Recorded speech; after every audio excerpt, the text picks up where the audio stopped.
దీనిలో మేము సిద్ధం అన్నాడు. ఎవరు? పవన్ కళ్యాణ్ ఇట్లా బొంబేసి మేము దేనికేంటి సిద్ధం? మీరు చంద్రబాబు నాయుడిని లోకేష్ని భుజాన్ని వేసుకుని మోయటానికి సిద్ధమా? లేకపోతే ప్యాకేజ్ ఇస్తే ఎత్తుకుపోవడానికి సిద్ధమా? దేనికి సిద్ధం నువ్వు నాకు అర్థం అడుగుతున్నా నేను. ఓ లోకేష్ ఓ పవన్ కళ్యాణ్ గారు, కొనిదెల పవన్ కళ్యాణ్ గారు, దేనికి మీరు సిద్ధం? చంద్రబాబుని భుజాన పెట్టుకుని మొయ్యడానికి సిద్ధమా? పోటీ చేయడానికి సిద్ధమా? ఈ రాష్ట్రంలో ముఖ్యమంత్రి కావడానికి సిద్ధమా? అసలు దేనికి మీరు సిద్ధమో తెలియనటువంటి అగమ్య గోచరంలో ఉండి జగన్మోహన్ రెడ్డి గారు సిద్ధం అన్నారు. మేము సిద్ధం అంటున్నారు. సిద్ధం అనకపోతే జనం కొడతారు కాబట్టి, తిడతారు కాబట్టి సిద్ధం అంటున్నారు తప్ప మీకు సిద్ధం ఎక్కడుంది? పెద్ద అయోమయంలో ఉన్నారు. మళ్ళా మీరు ఓడిపోతామనే భయంతో ప్రయాణం చేస్తున్నటువంటి విషయం చాలా స్పష్టంగా అర్థమవుతుందని కూడా ఈ సందర్భంగా నేను మనవి చేస్తున్నాను.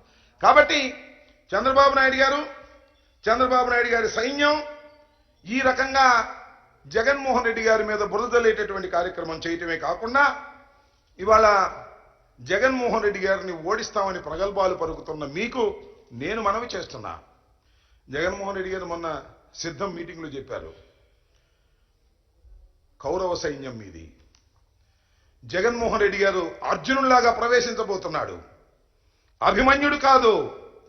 ఎంతమంది వచ్చినా, ఎంత సైన్యం వచ్చినా అంత సైన్యాన్ని జయించి పద్మవ్యూహాన్ని కూడా ఛేదించి మళ్ళా తిరిగి ఈ ఆంధ్రప్రదేశ్లో వైఎస్ఆర్ కాంగ్రెస్ పార్టీ జెండాని ఎగురవేయడానికి సిద్ధంగా ఉన్నటువంటి వ్యక్తి జగన్మోహన్ రెడ్డి అని మనవి చేస్తున్నా.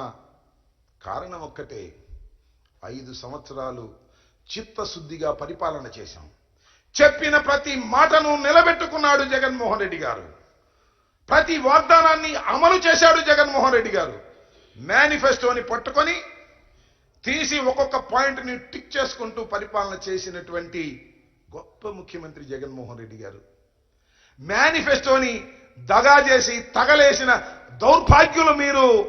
ప్రజలు చూస్తున్నారు, గమనిస్తున్నారు. ప్రజలకంత తెలుసు. ఓట్లు వేసేటప్పుడు ప్రజలు దాన్ని ఆలోచించి ఓటు వేస్తారు. జగన్మోహన్ రెడ్డి గారు లాంటి ఒక గొప్ప నాయకుణ్ణి పోగొట్టుకోవడానికి సిద్ధంగా లేరు. మళ్ళా తిరిగి ఈ రాష్ట్రంలో ఆయన్ని ముఖ్యమంత్రిగా చేసి సంక్షేమ కార్యక్రమాన్ని, సంక్షేమ పాలనని కొనసాగించడానికి సిద్ధమవుతున్నారు ప్రజలు. మేము సిద్ధంగా ఉన్నాము. ప్రజలు ఫ్యాను గుర్తుకు వేయడానికి సిద్ధంగా ఉన్నారు. జగన్మోహన్ రెడ్డి గారు 2,52,000 కోట్ల రూపాయలు నొక్కి నొక్కి బటన్ ఉన్నాడు.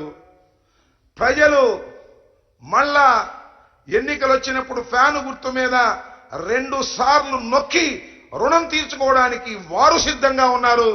జగన్మోహన్ రెడ్డి గారు సిద్ధంగా ఉన్నారు. మధ్యలో దిష్టి బొమ్మల్లాగా మీరు మధ్యన నిలబడి ఉన్నారు. మీరు సిద్ధంగా ఉన్నారు. త్వరలోనే ప్యాకేజ్ తీసుకుని ప్యాకప్ అయిపోయి వెళ్ళిపోవడానికి సిద్ధంగా ఉన్నారని ఈ సందర్భంగా మీ ద్వారా వారికి చెప్పదలుచుకున్నానని మనవి చేస్తున్నాను. ఓకే,